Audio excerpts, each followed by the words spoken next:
Across Europe, a strange sight is reappearing. Wires stretched above city streets and silent electric vehicles gliding beneath them. It's not a tram, it's not a battery bus, but it's not new either. This is the Trolleybus, an electric bus powered by overhead wires, and it once defined public transport in dozens of European cities. Faster than trams, cleaner than diesel, and quieter than almost anything on the road. It was seen as the future. Until it wasn't. Over the past 50 years, most of these systems vanished. Cities ripped down the wires, retired the vehicles, and moved on. But now, unexpectedly, the trolleybus is coming back. In this video, we'll explore how this forgotten technology is being revived across Europe, why cities like Prague and Geneva are reinvesting in it, and whether this 100-year-old idea might be exactly what modern transit needs. Before we dive into the history, let's clear up what a trolleybus actually is. A trolleybus is an electric bus that draws power from overhead wires using spring-loaded poles called trolley poles. Unlike trams, trolleybuses don't run on tracks. They drive on rubber tires, just like a regular bus. But instead of burning fuel, they run on electricity, often supplied directly from the city's power grid. The result? A clean, quiet, and efficient form of public transport that's been serving cities for over a century. It may look like a cross between a tram and a bus, but is actually a distinct system with a long and fascinating history. The history of trolleybuses in Europe dates to 1882, when Dr. Ernst Werner von Siemens introduced the electric motor in Berlin, marking the world's first electrically powered road vehicle. Although the initial system in Berlin was short-lived, the idea gradually took hold across the continent. By the early 20th century, trolleybus networks began to spread across Europe, first gaining traction in cities such as Leeds and Bradford in the United Kingdom, Lausanne in Switzerland, and Dresden in Germany. These early adopters demonstrated the practicality of trolleybuses, especially as cities sought more efficient and cleaner alternatives to horse-drawn trams and later gasoline-powered buses. One of the main reasons trolleybuses gained favor over traditional trams was infrastructure. Unlike trams, trolleybuses required no fixed tracks, making them ideal for cities aiming to modernize quickly without the high cost and disruption of rail installation. This flexibility made it easier to extend service into suburban areas or reconfigure routes as urban layouts changed. The expansion of trolleybus systems accelerated significantly between the 1930s and the 1950s, marking a period often referred to as the golden age of trolleybuses. Notable cities that developed extensive trolleybus networks during this era include London, Milan, Moscow, Athens, and Prague. As these cities implemented their networks, their addition illustrated the growing popularity and geographic spread of trolleybus technology across Europe. By 1955, ridership on trolleybus systems across Europe had reached unprecedented levels. For example, London's trolleybus network peaked in 1952, carrying over 1 billion passengers annually. Meanwhile, Moscow operated the largest trolleybus fleet in the world, with more than 1,700 vehicles serving the Soviet capital. These figures reflected widespread acceptance and heavy reliance on trolleybus systems for daily urban commuting.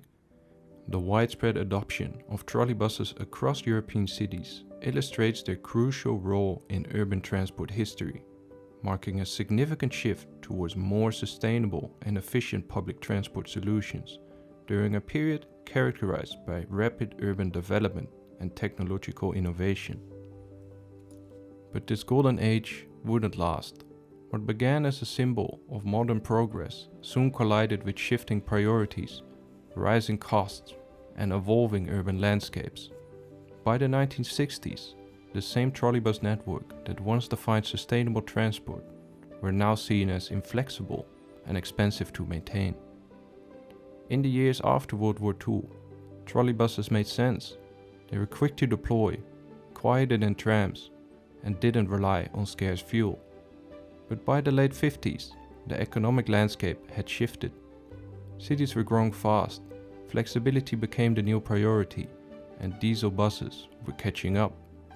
The engines were improving, and most importantly, they could go wherever roads did. No wires, no limits. Electricity was cheaper than fuel, but that wasn't the full picture. Trolleybuses needed overhead wiring, substations, and ongoing technical maintenance. Diesel buses required none of that, and in a time of cheap oil, they were far more attractive. Estimates from that period suggested that maintaining trolleybus infrastructure cost up to 30% more annually than a diesel setup. And as more manufacturers moved away from trolleybus production, parts became harder to source. Meanwhile, cities were redesigning themselves around cars. Roads were widened, traffic grew, and public transport took a back seat. In that environment, trolleybuses seemed inflexible and old-fashioned. Even their appearance worked against them. Many systems were still running post-war models in the 70s, while diesel fleets offered sleeker designs and better comfort. Closures came quickly. The UK went from over 50 trolleybus systems to 0 by 1972. France kept just a few alive. Eastern Europe held on longer, but even there, cuts followed. By the 1990s, trolleybuses had vanished from most of Western Europe. Quietly retired, their wires removed, their legacy fading from the streets they once defined. But in the East, one city stood out for going into the opposite direction. For decades, Moscow operated the largest trolleybus network in the world. At its peak, the system ran more than 1,700 vehicles across a network that covered most of the city. In the early 1990s, following the collapse of the Soviet Union, Moscow had over 80 active trolleybus routes. The system carried more than 1.5 million passengers per day, making it one of the most heavily used trolleybus systems globally. It was an essential part of the city's public transport backbone. But change began in the 2000s. Moscow modernized. City planners prioritized other forms of transport, particularly metro expansion, new tram lines, and diesel or later CNG buses. The trolleybus infrastructure, especially the overhead wires, was seen as costly to maintain and incompatible with the growing number of private vehicles and construction projects. The network began to shrink, routes were consolidated or removed, and investment in new trolleybus vehicles were scaled back. By 2016, roughly half the routes had been shut down. In August 2020, the last trolleybus ran across Moscow. The remaining routes were replaced by conventional buses and battery electric vehicles. There was no official farewell, just the quiet end of a system that had defined the city streets for generations. Moscow's decision marked a turning point. If the city with the most extensive trolleybus network in history was willing to dismantle it, the question was unavoidable. Had the trolleybus reached the end of the road? At first glance, Prague seemed to answer that question decades earlier. Once a city with a growing trolleybus network, Prague removed its last line in 1972. For years, electric buses were absent from its streets, replaced by diesel and later natural gas alternatives. It seemed like the chapter had closed for good. But as the 21st century progressed, the challenges of urban transport changed. Pollution, climate targets, and rising ridership pushed cities to rethink their options. Some of Prague's busiest and steepest bus corridors became bottlenecks for conventional buses. Diesel models struggled with the inclines and contributed heavily to local emissions. Fully electric buses were tested, but early models lacked the power and range to reliably handle the terrain. Rather than reinvent the system from scratch, Prague decided to take a different approach. In 2017, the city launched a modern trial using battery-assisted trolleybuses. These vehicles draw electricity from overhead wires while moving, but only along specific segments of the route. Once charged, they automatically disconnect and switch to battery mode, continuing without wires for the rest of the journey. This system, known as in-motion charging, offers the benefits of full electrification without the need for continuous overhead wire infrastructure. It's flexible, cost-effective way to decarbonize busy routes while avoiding the downsides of conventional battery buses, such as long charging times and range anxiety. The advantages are significant: zero tailpipe emissions, quiet operation, strong hill climbing performance, and lower long-term energy cost. These trolleybuses can recharge during service hours without ever leaving the route, making them ideal for high-frequency urban corridors. But this hybrid model also comes with challenges. The vehicles themselves are more complex and expensive than the standard electric or diesel bus. Partial wiring infrastructure still requires planning, investment, and long-term maintenance. And while battery technology is improving, it still adds weight and reduces passenger capacity. Even so, Prague found the balance worthwhile. After a successful pilot, the city committed to expanding its trolleybus operations. Today, several lines are active, each using a mix of wired and unwired segments.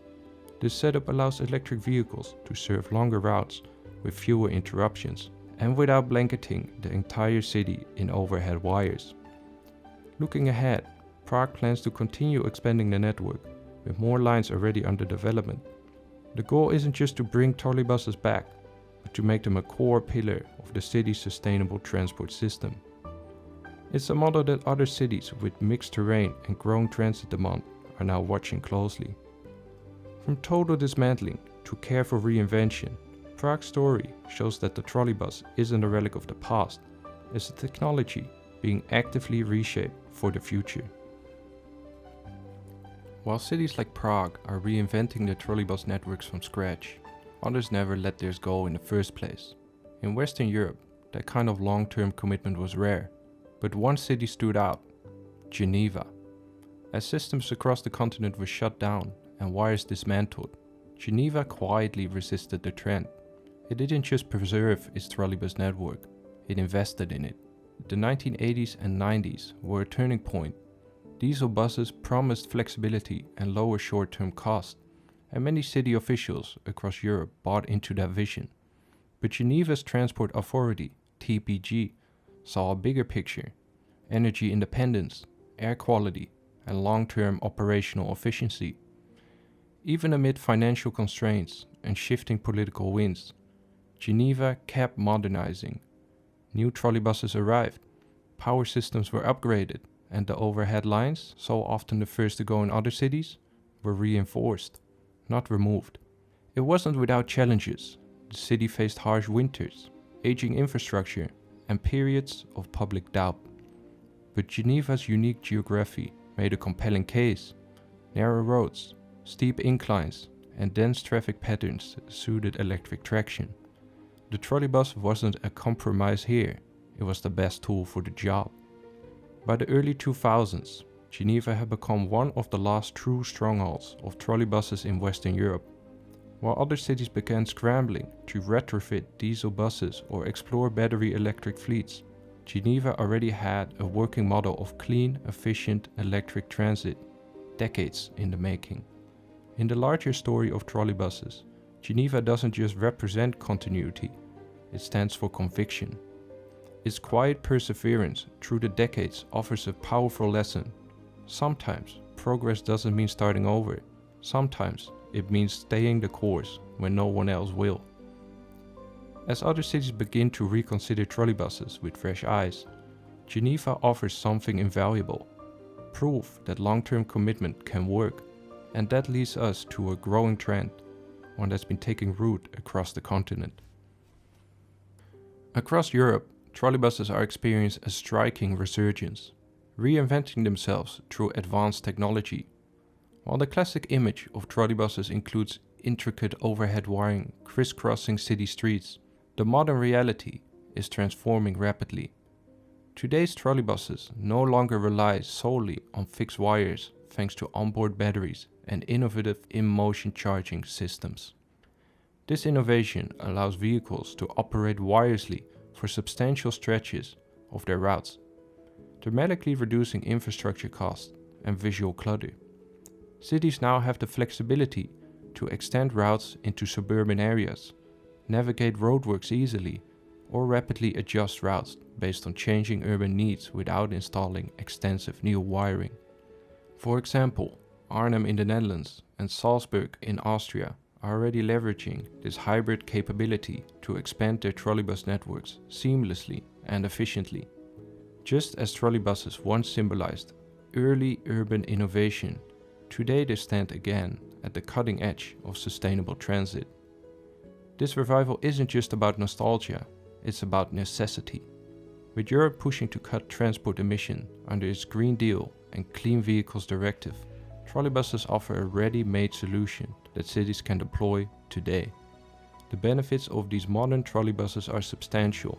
First and foremost, they maintain their hallmark environmental advantage, zero emissions at street level, contributing directly to cleaner urban air and quieter, more peaceful neighborhoods.